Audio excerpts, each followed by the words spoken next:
rosy, a pocket full of hose. Your EMF is going on. I smell lilacs. Do you? Yeah, me too. Yep. What's that? What's the matter? If you want to touch our hands, Linda, please light it up for yes. You caught that on camera, right, Steve? You bet. There's someone out there. I just saw that. So did I. Told me to get out, and my head started pounding, everything started spinning. Did you hear that? There's movement on me. Something just grabbed my leg. Please don't touch me.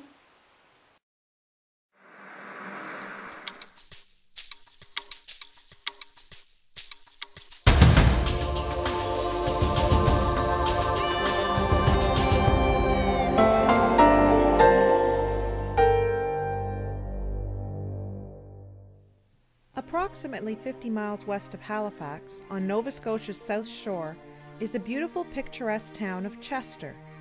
The area was settled in the mid-18th century.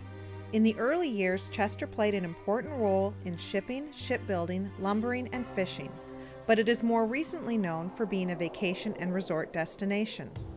Its sheltered bay, tree-lined peninsula, favorable climate, and beautiful view of the Mahone Bay draws many wealthy year-round and seasonal residents.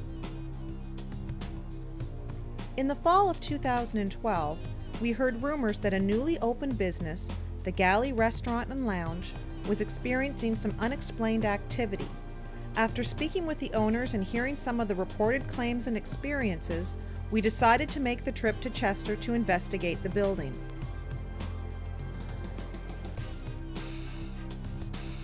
In the war of 1812, the American privateer Young Teaser was trapped off the shores of Chester by the HMS Hogue. To avoid capture, a crew member of the Young Teaser destroyed his own ship, killing most of the crew. And legend has it that once in a while you still can see the flames of the ghost ship of the Young Teaser in the Chester Harbor.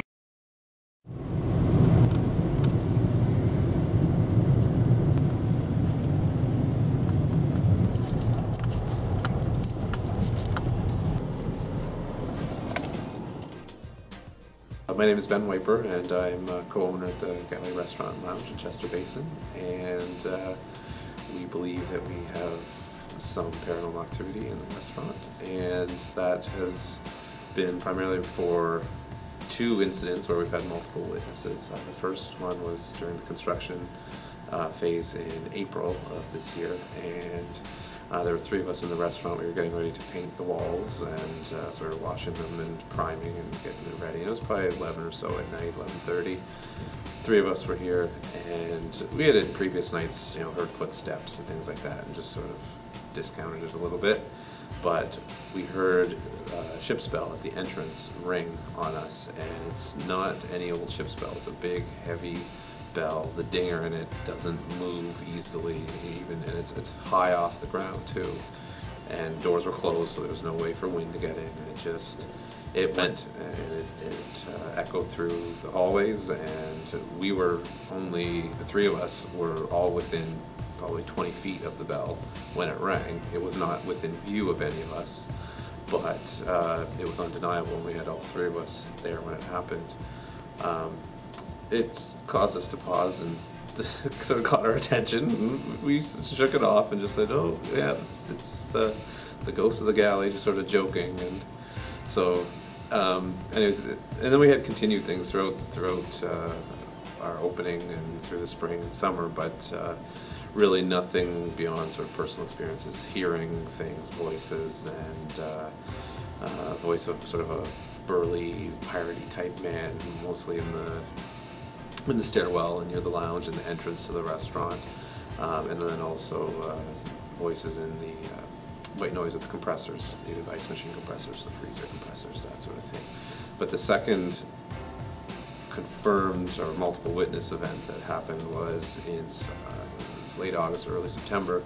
I wasn't here for that, but my brother, co-owner, and chef, Jeff, was closing down with our front of house manager and our dishwasher, and they were closing up the lounge, just taking the closing the doors because it has its separate set of doors, and they had shut all the lights off, and as they closed the door, every light in the lounge turned back on, and there are probably, I think, 10 or 11 lights in the lounge, and they're on 5 different switches, and they're all on dimmer switches, and they all turned on as they were exiting the building, which was very unusual and not something we could explain. They did try to reproduce it as well. They tried to turn all the lights off again and then close the door again, and they tried shaking the door and doing things like that, and it just didn't happen again. Another physical experience that left, I guess, some visual evidence was in the basement. We had a medium who had been in previously, and she sensed the presence of a man named John here, and she was antagonizing John on her return visit, and this was during the daylight hours as well, and no sooner did she get through sort of berating him and calling him names, she described that he came up behind a corner and basically waved at her hands like that, and ended up peeling off 2 of her fingernails. Not the entire nail, but just the ends of it. And so I was not in the room when she was doing that. I was outside of the room where John's sort of strength is, I guess. And but when she came out, showed me the fingers, and she said that he had whispered something to her that I'm not going to share right now. But in addition to that, I mean, there's staff experiences that I'm sure they share completely with me, and some of them don't. I mean, we do have a server who now doesn't like to go into the basement next to our walk-in freezers, which is an area of fair amount of activity, at least based on our motion detecting camera we have in front of our walk-in fridge and freezer. I mean, we get orbs, and we get the room getting bright at random times in the middle of the night when nobody's in the building, and that all gets captured by the motion sensors. So there is some correlation there as well between what staff are experiencing and then the location that our cameras are picking up activity as well. So it's an interesting building, and we're hoping to get some answers and hope that we can find out everything's safe and sound for our employees, and that we can cohabit peacefully with our visitor here. Check out the corner from the outside.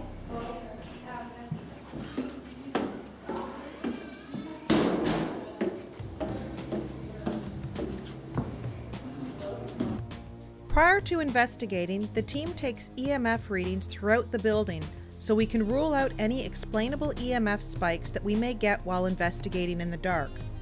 While Steve and Megan start out in the basement, in the area where the reported attack occurred, Nikki and Lindsay move outside to look for exterior sources of EMF spikes, such as power lines and power meters.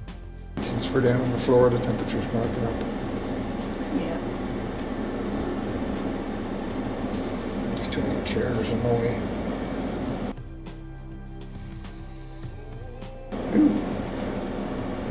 Oh, that was 5.5 hit weird. there. The other spots, cobwebs. Our group historian was unable to find much information about the history of the property prior to our visit. The Chester Historical Society didn't have much to add to what we had already been told by the owners. The property itself was reported to have been owned by a John Stevens, but the original family home was no longer standing. The land is currently owned by South Shore Marine Limited.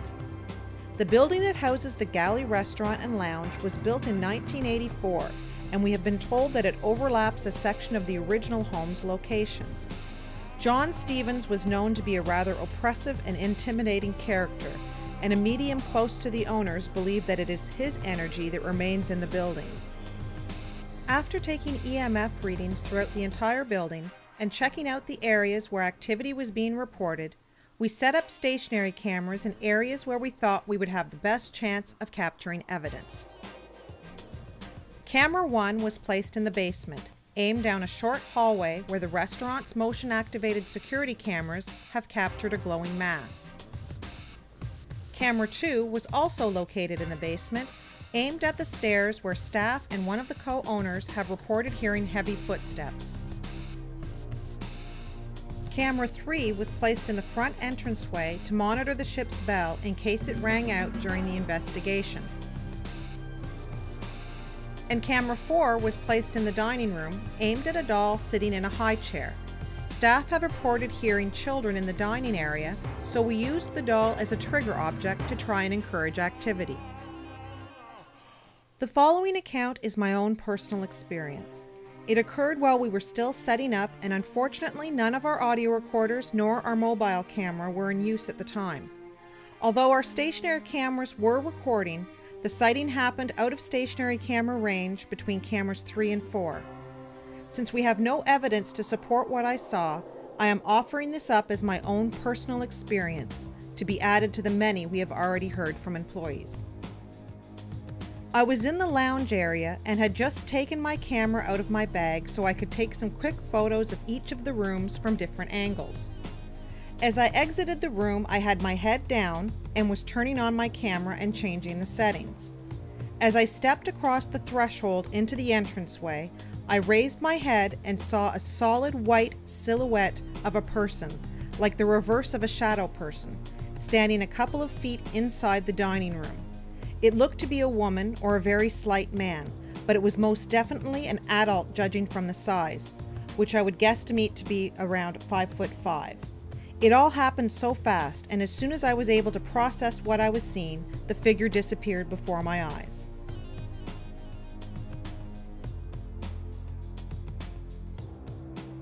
We went on to investigate with all of our equipment, and the following video footage and audio clips are from our investigation.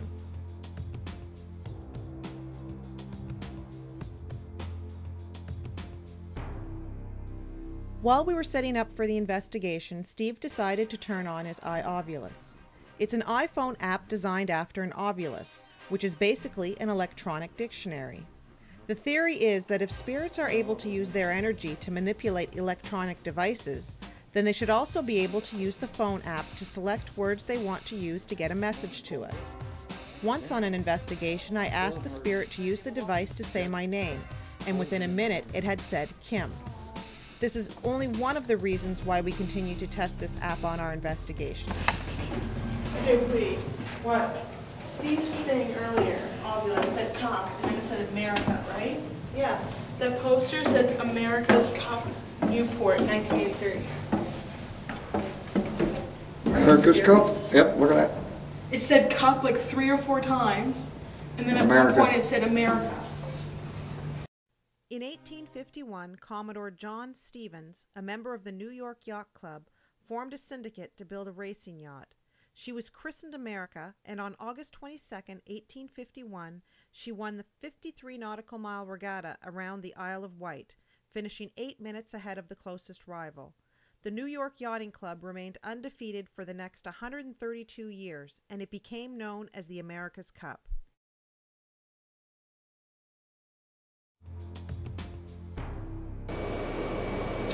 All right, Jonathan. Is that your name? Is Jonathan your name? Johnny? John? Ralph? I thought the IR light just flickered.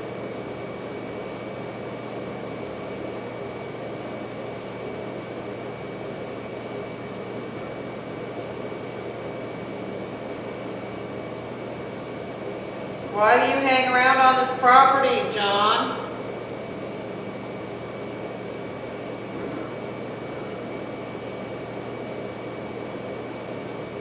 Oh, I could have sworn I just heard a woman's voice.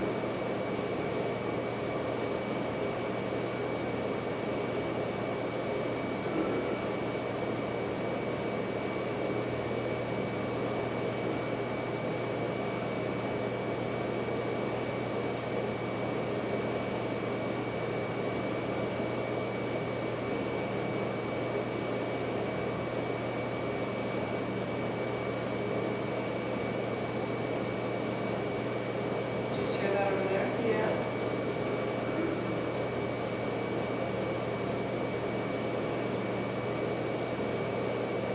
Can you move something in the room for us, please?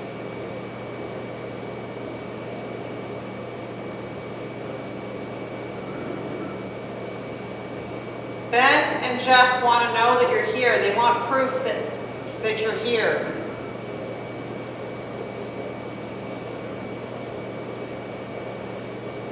This is their restaurant now.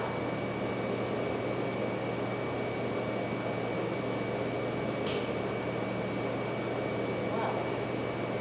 That's somebody above us. Maybe that.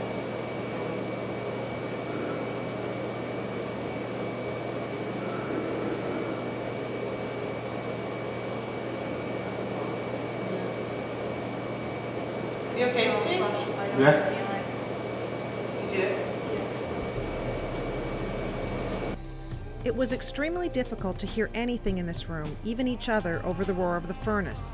At times we could swear we were hearing voices within the white noise, but we were unable to pull any audio to confirm what we had heard. Since this was reported to be the most active area of the building, we stayed for a while, conducted EVP sessions, and tried to interact with the spirit. But other than feelings and the odd bang which we discounted as furnace noise, nothing much happened. Steve, Nikki, and Megan decided to check out another reportedly active area, the basement storage room, which housed the large walk-in freezers and where one of the co-owners had spent many sleepless nights in his office. The roar of the refrigeration units made it extremely difficult to hear anything in this room, but Nikki did her best to try and get someone to interact with her. I'm Steve. We come with the utmost respect. We're not here to judge you. We're not here to harm you. Can you tell me your name?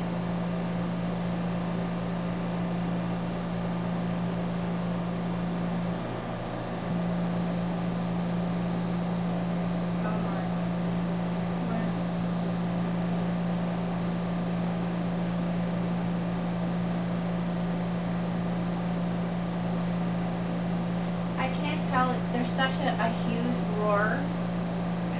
I can't tell if my ears are matrixing sounds, but it almost sounded like a scream far away. Like, you know what I mean? Yeah. But the roar is so loud in my ears that it's really hard for me to differentiate. Did you know how like sometimes you get the and then you hear, Yeah. After investigating both the storage room and the back office and not getting any significant responses or unexplained EMF hits, Nikki, Steve, and Megan decided to move upstairs to the dining room where things would most certainly be quieter. Staff had reported hearing young children's voices in the building, and we'd set up a doll in the quiet dining area to try and encourage a young spirit to come forward. Yeah. All right. I just feel like if it's a kid, less threatening down here. yeah. We were told there were children here. If you're here, we're not going to hurt you. And we have a pretty cool green light on the floor that if you come near it, it'll flash different colors. It won't hurt you. See, look, I'm touching it. It won't hurt. Can you come light that up for us, please? A member of our team saw an apparition. They saw you tonight.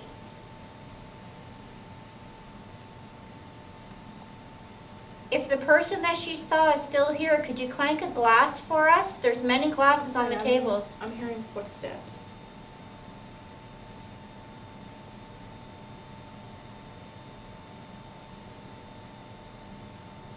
It sounded like the clunking of like a heavy boot. Really? Yeah. I didn't It hear was it. like boom, boom. I heard like it 4 times as you were talking. I'll show you how it works. I'll do this. Then you do this. Okay, let's try it.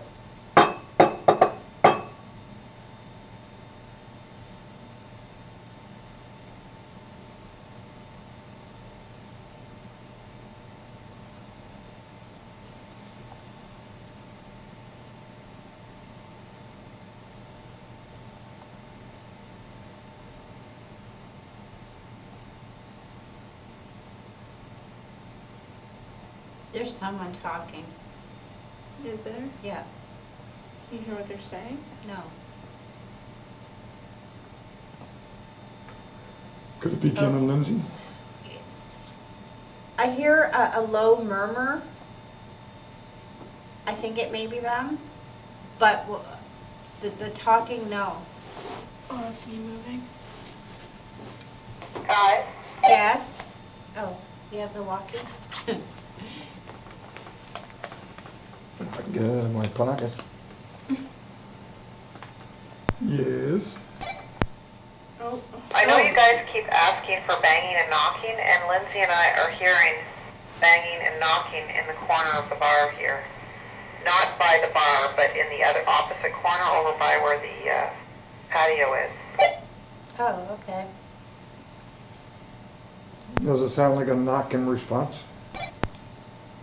It seems to come after you guys stop your knocking and ask for, you know, a response, and then we hear like a crack and a snap and a bang over in the corner.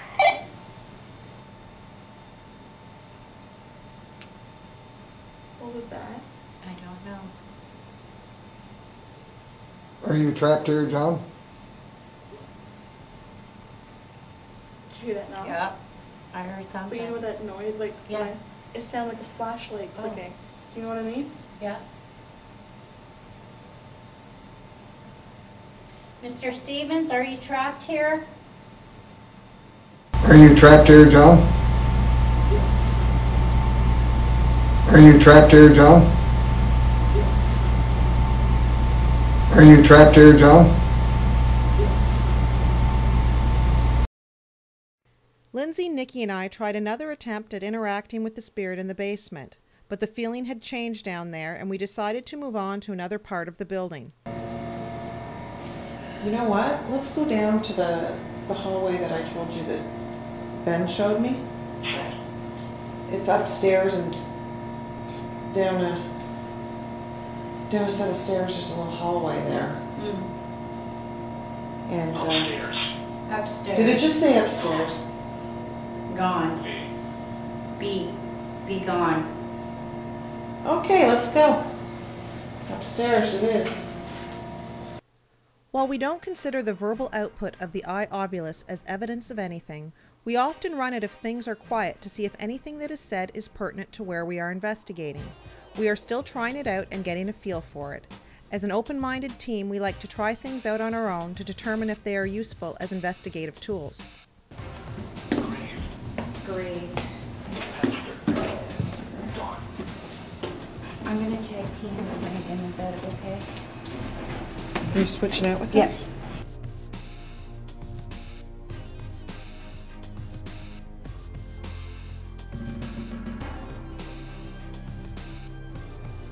As you'll hear us mention the coldness of the temperature in this area, I feel it important to point out that this was the result of there being no heat in this stairway and had nothing to do with anything paranormal in nature. Is it like an ice chest? Yeah. Ooh, what's this part of the building?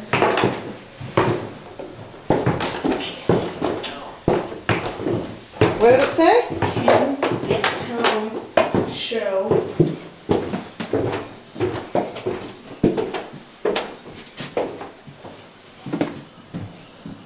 That's the bar there that they're in, right over there.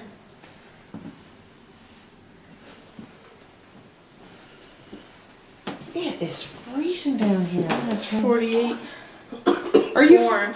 freaking kidding me? It's 48? Yeah. It's really, really cold. It's like being in a Going walk-in back down. freezer.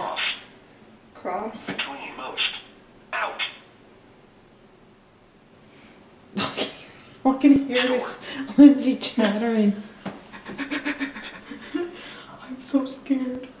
Are you scared, Lindsay? Did you lose your voice, Lindsay? Yes.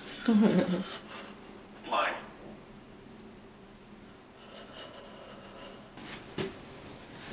Okay. Why don't we go to the warm part of the basement? Where his bed is? Yeah.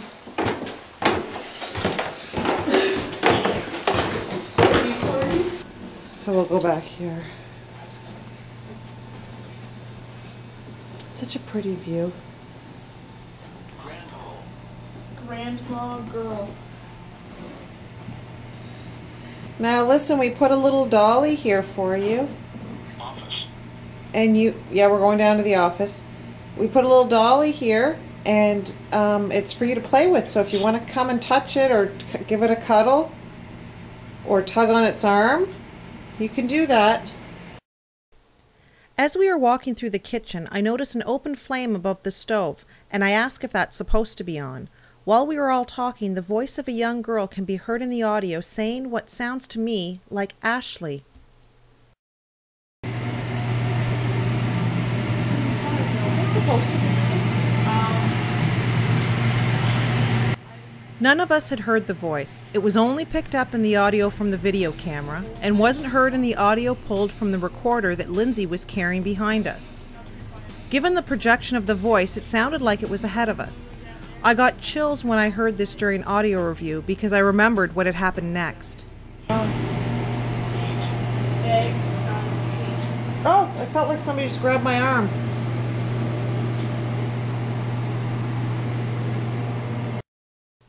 What I found interesting during review is that just before heading into the kitchen, I had asked the spirit child to tug on the arm of the dolly, and within a minute we had captured both the voice of a young girl, and I had felt a tug on my own arm right afterwards.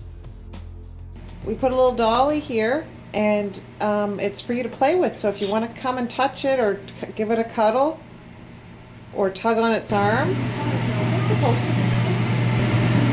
Is it supposed to be? Is it supposed to be? Is it supposed to be?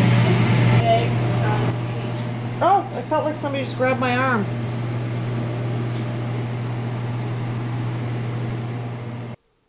After thoroughly investigating all of the reportedly active areas of the building, we decided to call it a night. We really enjoyed our evening in the Galley Restaurant and Lounge, and all the members of LWPI would like to thank co-owners Ben and Jeff Wiper for allowing us the opportunity to check things out for ourselves. The restaurant certainly lived up to its reputation, and I can personally add my own experience to the dozens of experiences that have been reported thus far. While we didn't hear from the infamous John Stevens, we did capture the voice of a young girl, and I will never forget the tug on my arm as I exited the kitchen. While the spirits who haunt the restaurant remained pretty quiet that night, their presence was certainly felt.